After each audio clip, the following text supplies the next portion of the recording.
and welcome to Booze Keys and House Keys. I am Nicole Kostelecki. And I'm Nick Pontanakis. And we are here at Remax Alliance in Old Town, Arvada, and drinking not our normal beers. No, in honor of Nicole giving up drinking alcoholic beverages for Lent. Yes. We are going down the non-alcoholic route, which I feel we do every once in a while. We did that last, Yep. We did it. We did it for, we did Sober October. Sober October. Yep. So I think it's okay. I think it's a good way to cleanse a little bit, get a reset, and plus we get to try something pretty cool today. So I'm looking forward to it. But yes. I would like to talk a little bit about how St. Patrick's Day falls before Easter and how that works for you and your experience. I'm probably gonna cheat. Okay.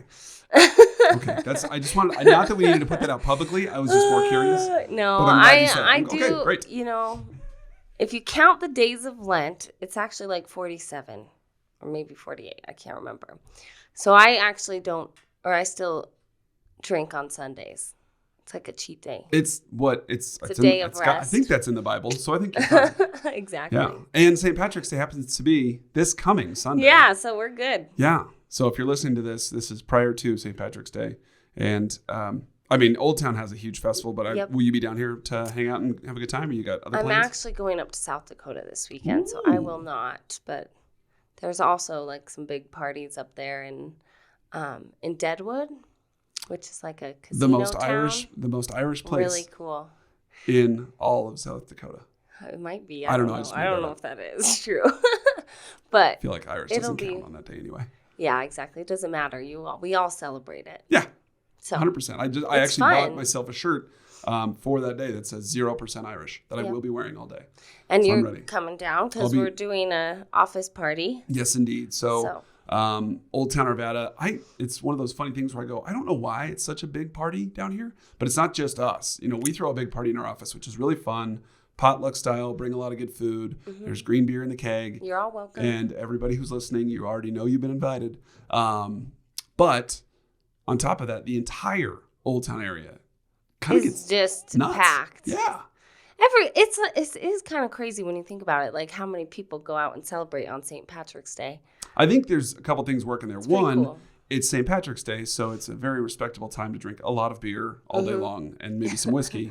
But also, it's the first big festival of the spring in Old Town, where we have festivals go on all year long, and they're variations to how much they're attended. But that's like the kickoff. People are ready to get out of their houses. So I think that's really why it jumps up the way it does. And it's fun. It's a lot of fun. It's a little bit crazy, but it's fun. Yeah, it's a good time. Are they doing a parade down here or anything like that? I don't honestly know that there's a parade. No parade. But they do block off, obviously, all the streets. There'll be 2 stages of live music, countless vendors. I think I saw it's a record over 90 vendors this year. That's more than they've ever had. That's great. So they had a lot. People know that are actual artisan vendors know that they'll get traffic. So they want to be a part of it. They've got 2 stages, 6 or 7 different bands. So it should be a really cool experience. And come check it out. All the businesses down here do specials that whole weekend too. So it's really cool. Like the food specials, the drink specials. It's really awesome. So. And no, Jack Black is not a part of the schoolhouse. I know. So there's a School of Rock school. I was like, I'm confused. In Broomfield that Nico and I did a little research on this. And, that's a great movie. My daughter loves that movie. So, and Jack Black stars in that movie. So we were, just kind of hopeful. But he's too busy releasing Kung Fu Panda 4 and singing Britney Spears songs. So maybe next time. That's just alluding to a really fun top 5 I recently saw.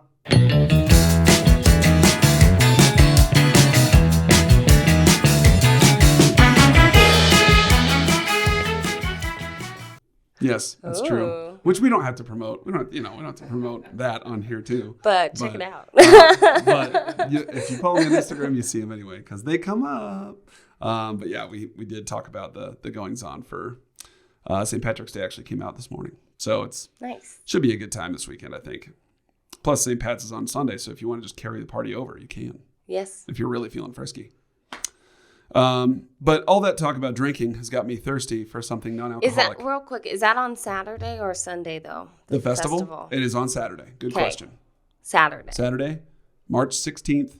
The party starts around noon in Old Town. I think our party in the office starts at noon as well and kind of goes until it stops. Yeah. That's the plan. Awesome. Yeah. So anyways. I am feeling a little parched. Yeah. What is it that we have in front of us today? So we are drinking some kombucha. Kombucha. Yeah. We're allowed to try it now? Yes. We haven't tried these yet. Oh, that's really delightful. Yeah. Not bad. So we got 2 different kinds. We were looking for local. And there's a handful of places in Colorado that make kombucha, which is awesome. Found 2 that were local. One is called, this one that we're drinking is from High Altitude Kombucha. This is their apricot chai. And an interesting flavor combination, actually. But it's very tasty. It is. Dark red one? That's the dark red one. This is the dark red Yes. one. So, yeah, the colors are a little weird if you're watching. They don't really match up with Never the seen an apricot flavors. that color. But it's good. It has good flavor. You can definitely taste the apricot and then a little bit of the chai. I thought it would be maybe a little more spicy. Yeah. It's pretty tame on that. Because it's a tea-based beverage, so there has to be some sort of tea in there. This one they use chai. And it does come through, but ever so slightly. And because we all decided before this, Nico asked me, he goes, what is kombucha? Because he maybe was genuinely curious for himself. Yeah. I had this dumbfounded deer in the headlights look on my face. And I said, I did So drink. It's a tea. It's like fermented tea, right? Yes. Basically, and they use a SCOBY. Which I looked up what that stands for. Oh. SCOBY stands for Symbiotic Colony of Bacteria and Yeast. Yeah. So it's naturally occurring yeasts and things in the air. You basically put your tea, your sugar, and then some yeast into a container of some kind, a large container, and you leave it open to the elements for, it says, a week-ish. Yep. And all the, stuff that's in the air comes into it, helps ferment it. It does generate a small amount of alcohol as part of the fermentation process, but it's usually minimal. Less than like 0.5. Yeah. Less than 0.5. And there are ones I read, that which I'm sure everybody has seen, where they have hard kombuchas, where they allow them to ferment to create alcohol content too. But these are all just tea beverages, so there's some caffeine in there a little bit because it's black tea. Tons of, proposed health benefits, probiotics for your gut. Probiotics, yep. And then there's, the detoxification process that it gives you. You said vitamin B? There's B vitamins in there. And then it reduces inflammation, which is something I've been researching a lot lately because the more martial arts I do, the more like I'm sore and in pain in places. And, reducing inflammation is helpful, actually. So, yeah. It's interesting. That's Lots all of kind good of benefits stuff. of this stuff. Yeah. It's quite tart.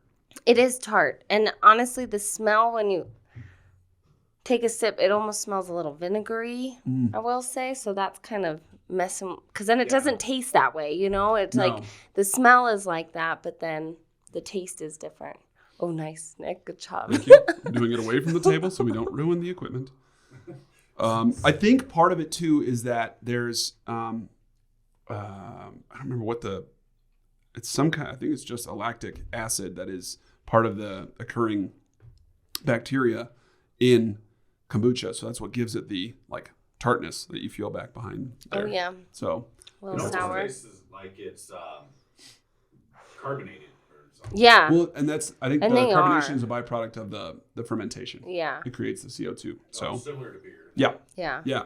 So it has a home here, on this podcast. Yep.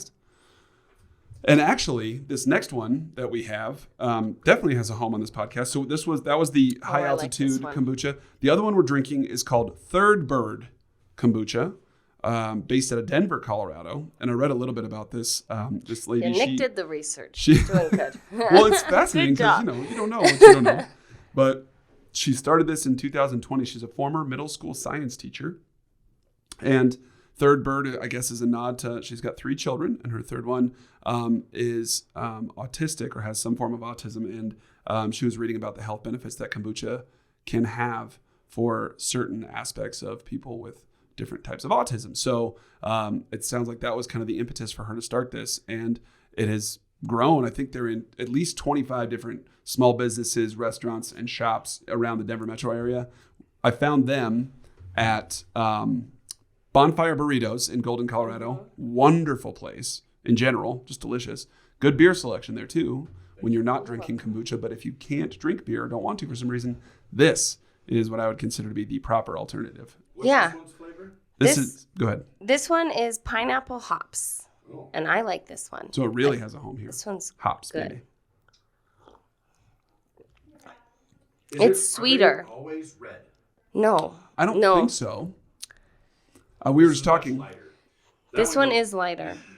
This one is smooth. This one is pretty. It's sweeter. Yeah. I would say. Yes. Doesn't really have that tartness in it. Yeah, no bite.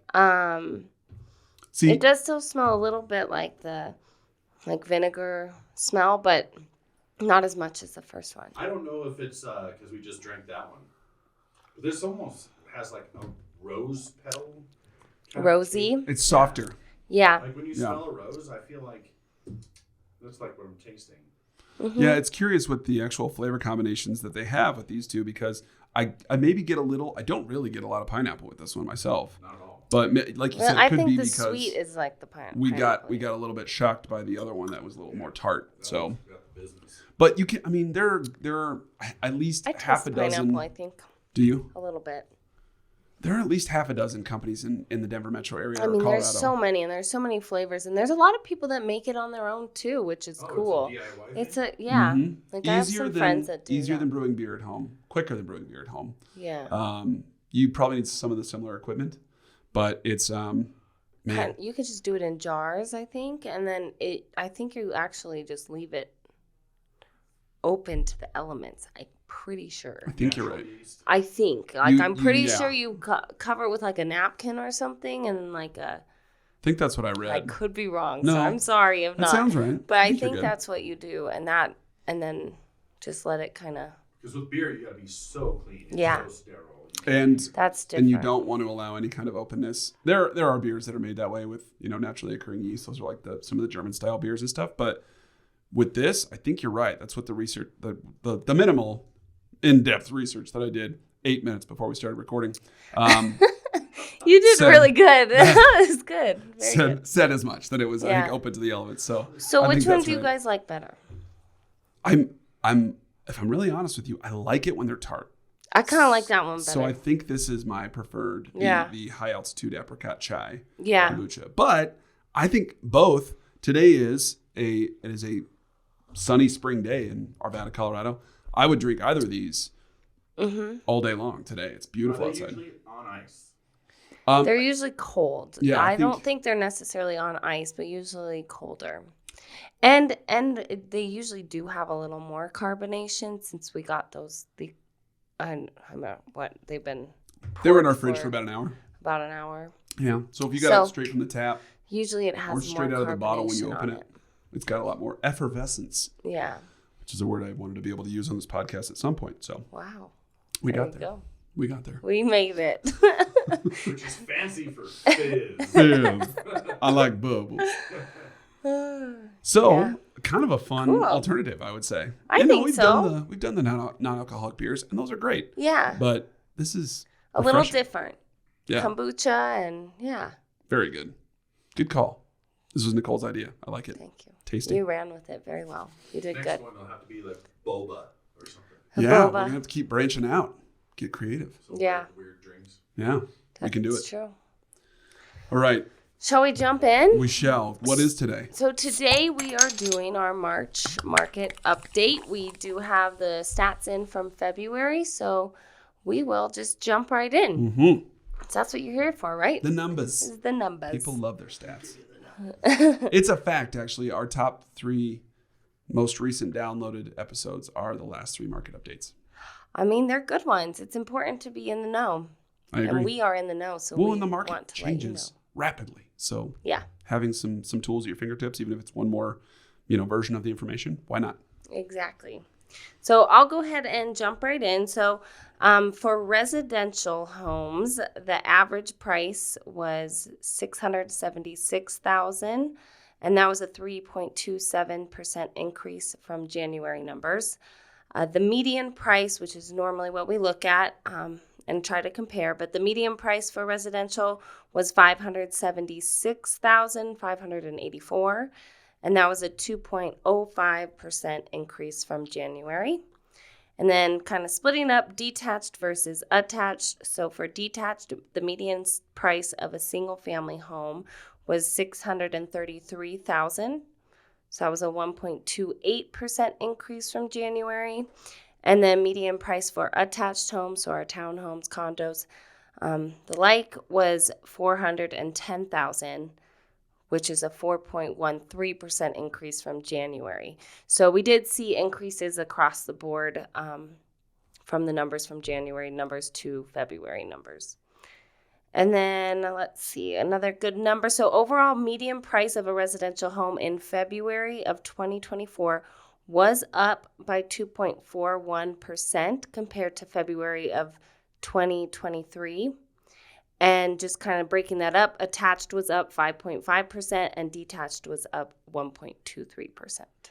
It's interesting Yeah. to see increases like that. I mean, it's normal to have less traffic and maybe less activity, which would drive prices in January. Mm-hmm. But to see those increases from previous year or two, I think that's not nothing. Yeah. Here comes the spring market. I know. Here it's coming. Well, and usually we talked about this for the February update too, but usually it starts towards like end of March, beginning of April. We are seeing it start sooner. So it's noticeable. Diving into some more numbers there as far as what we saw last month, average days in the MLS, this is one that everybody loves, was 47 days overall. January was 49 days. So we went down about 4.08% from January to February.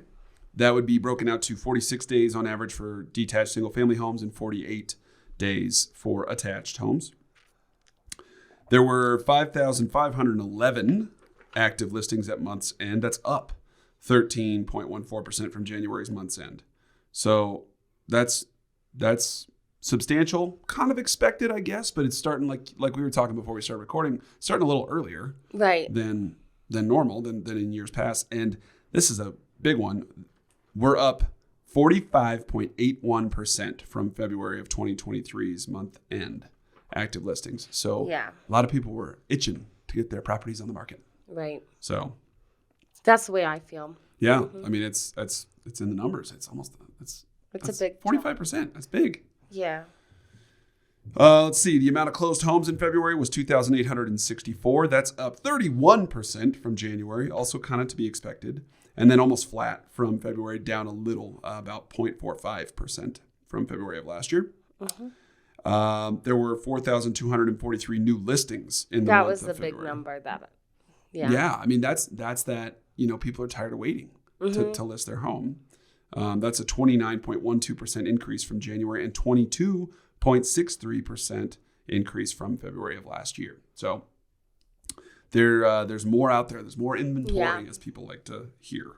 People do like to hear that, I think. Mm-hmm. Average close to list price was 99.25% for residential homes. Nicole's going to break that out a little bit here in a second as far as price groups go. But overall, that still means things were selling just below that list price. Negotiating prices down, negotiating inspection items, whatever it may be. And then finally, interest rates. This is deserves a little bit of a drum roll. As of today. As of Friday. 6.97% for a 30-year conventional loan. Below 7. Yep. And we like seeing that. We like hearing that. We'd like it to continue. So it's starting to get active. Definitely. And like Nick said, I did kind of want to break down a little bit, I guess, based on different price points, just to give you an idea. So did look at, different price ranges. So homes that are over $1 million, the close to list price for those were at 98.09%. So closing lower than list. And then average of 55 days on market. So then looking at $750,000 to $1 million, the close to list price on those homes were 99.42%, and then 56 days on average days on market, an average days on market. And then finally, so $500,000 to $750,000 is going to be a close to list price of 99.65%, so higher, the highest of the three, and then 46 days on market. I think those so just kind of breaking it down, yeah. Yeah, those higher price points, I feel like they tend to sit a little longer because the buyer pool might be a little bit smaller. Yeah. But still, I mean. And if they're sitting a little bit longer, people, could feel more comfortable with maybe coming in with a lower offer. Yeah. As opposed to something that's moving faster. So. Yeah. Which seems to be like this 500 to 750,000. Yeah. And we get all of our stats from the Denver Metro Association of Realtors. That's a report that we can get every single month. It's called the Market Trends Report. For some reason, this month's report didn't provide that same information for anything below the $500,000 price point. I feel like that's a big a large segment. Yeah. And so we're going to look into that. Yeah. And sorry that we don't have that information for you guys, because I think that can be really valuable to a lot of us out there. Because right now we saw it in the numbers as far as that's a huge chunk of the houses. I mean, especially like attached homes. Yep.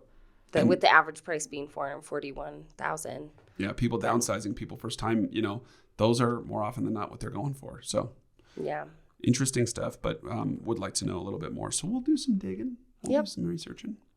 Cool. So then let's talk a little bit about buyer behavior then.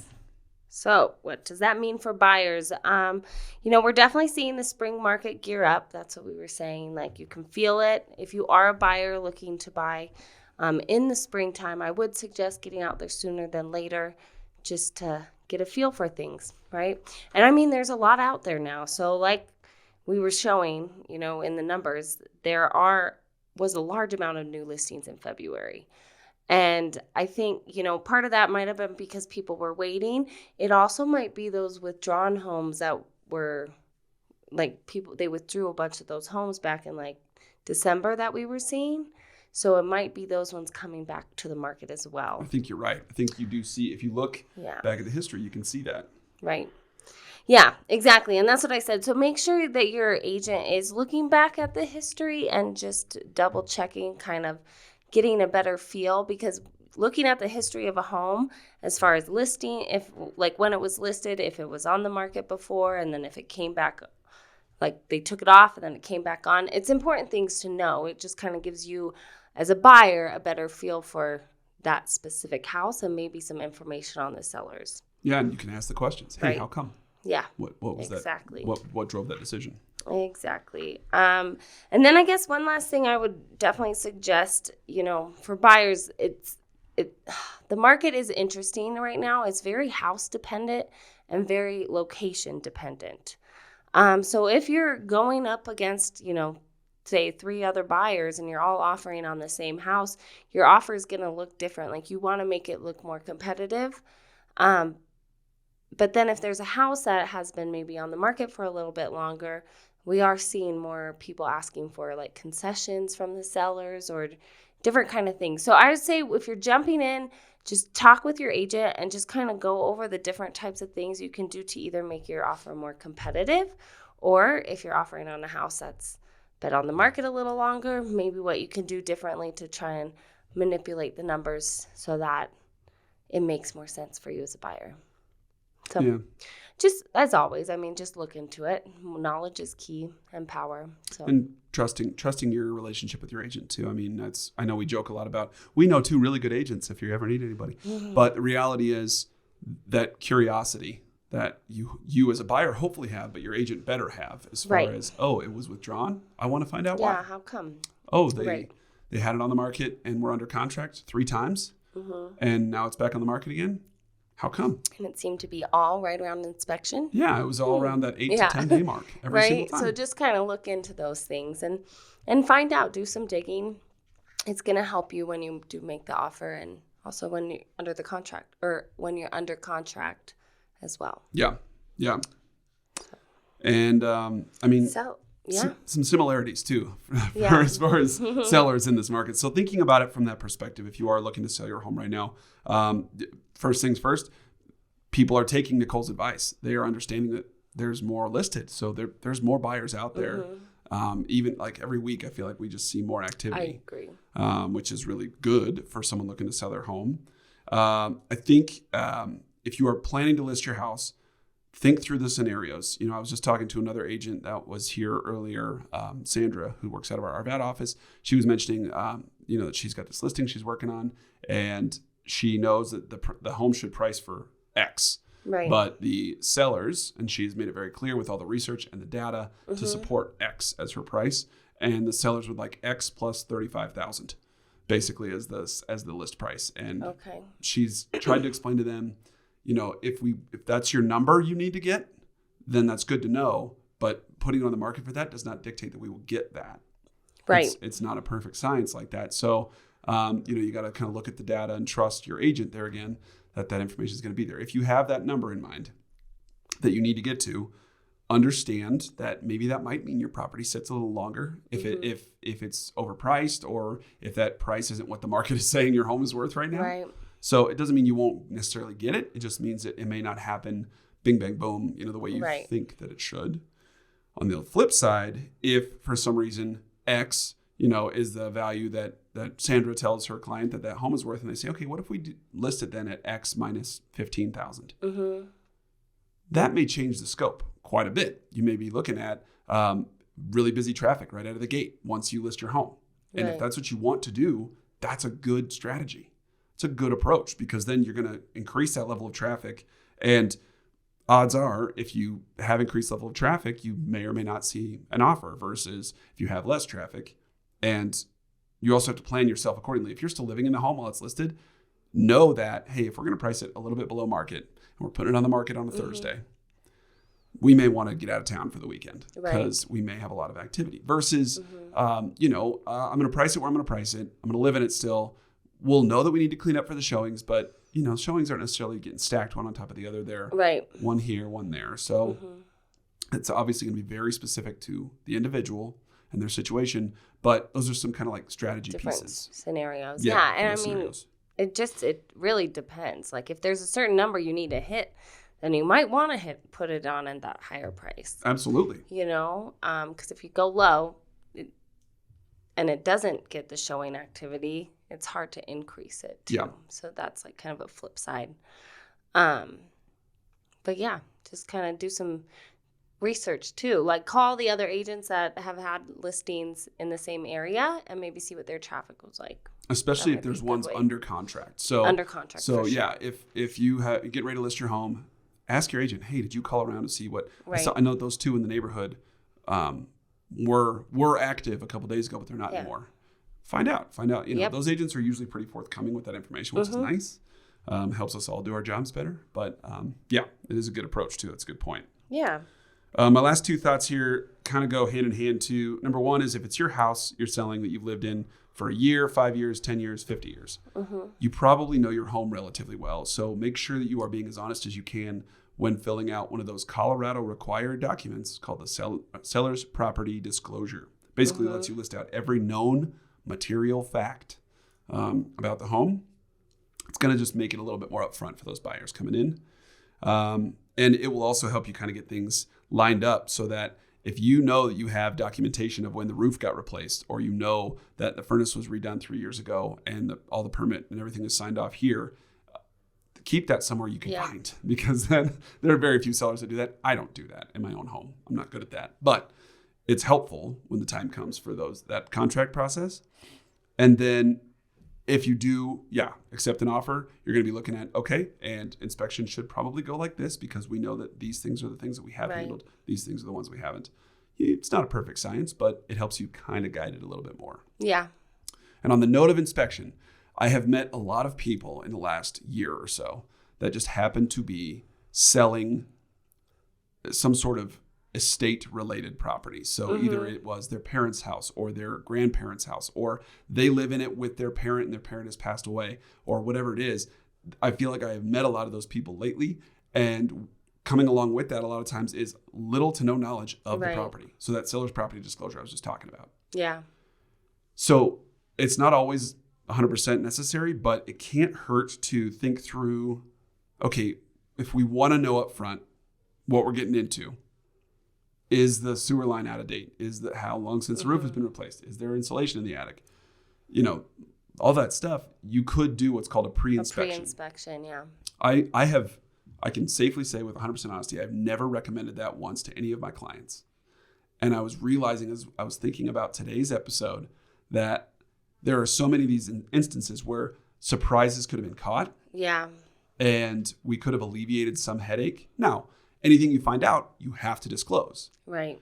And or fix. It's up to you to fix whether or not you're going to fix it, but all of that will dictate how you market the property. But it might be good on those estate sales where someone hasn't lived in the property. They just don't know. Yeah. So that's a good option too. So those are kind of run the same cost as a home. It is just a home inspection, but then you provide that report to whomever may want to, put an offer on the home. They know what they're getting into. Right. And a lot of times it gives a lot of comfort and relief to those buyers coming in and saying, oh man, they just redid the sewer line. Sewer lines are crazy in Colorado. I get that. Or the roof was redone in 2017 after the big hailstorm and they got the paperwork to prove it. Awesome. That kind of stuff can really make a big difference if you are trying to be a competitive seller out there. So just if you don't know much about your home. So I think that's it. Yeah, that was good. That was a lot of information. It was a lot of information. A lot of information about kombucha. Yeah. As well as a lot of information about real estate. Yeah. So thank you guys as always. We appreciate you. Market update in the books once again. And thanks to Third Bird and High Altitude. We love your stuff. Yes, very Definitely good. hitting the spot Delicious. in this Lenten season. And I gotta see if maybe I can find that other flavors of that Third Bird because it's really good.